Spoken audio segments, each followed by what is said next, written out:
Hey guys, back again now with video number 4, and please don't kill me, but I have even more verbs for you. And unfortunately, this comes up time and time again in the Chief Examiner's report, basically saying that these mistakes happen almost every year with the Spanish exam.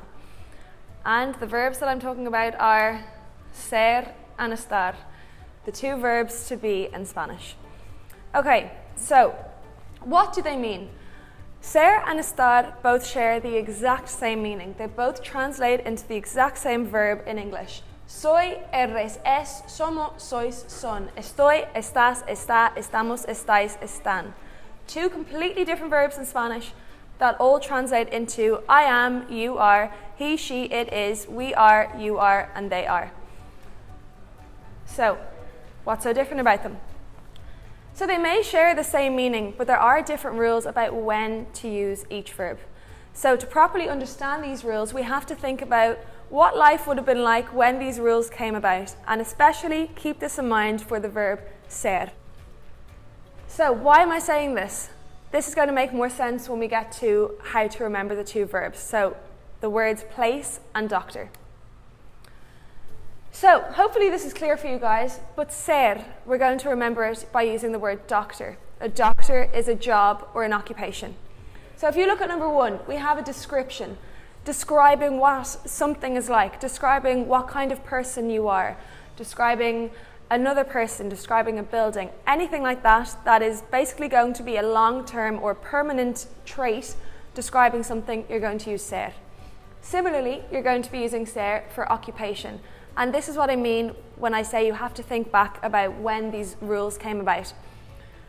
Hundreds and hundreds of years ago, if you were trained in as a blacksmith or if you were born into a family of shepherds, as stupid as that sounds, that's going to be a long-term, unchanging, permanent thing. And that is why we use the verb ser with jobs. It's not like nowadays where you can jump from one job to another. That would have been basically describing what kind of person you are through your job.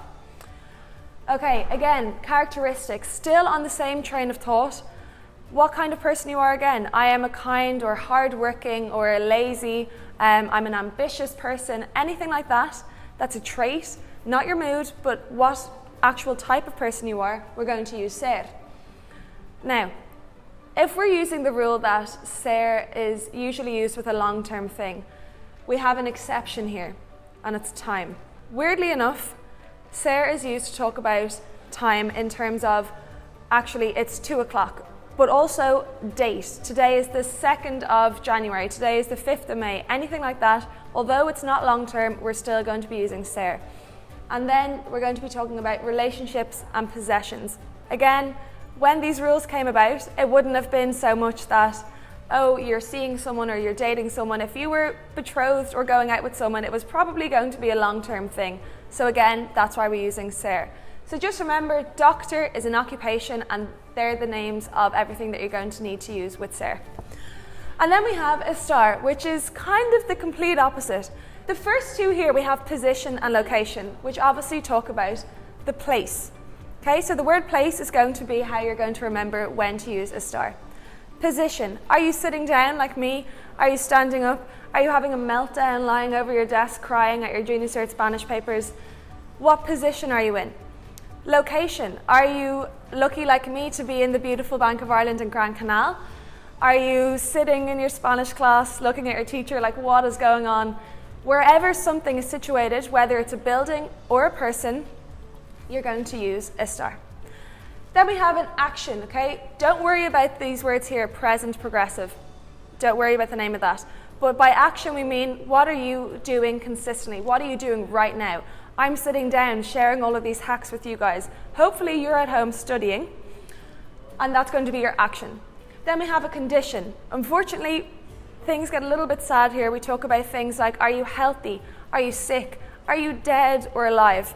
Although they're not necessarily short-term things, they are still used with estar, so your condition. And then the last one, your emotions, and especially for all you girls out there now watching these videos, the exam's coming up, I'm sure a lot of you guys are emotional wrecks. So your emotion, you're going to be using with estar. Anyway guys, hope that helped, and see you in the next video.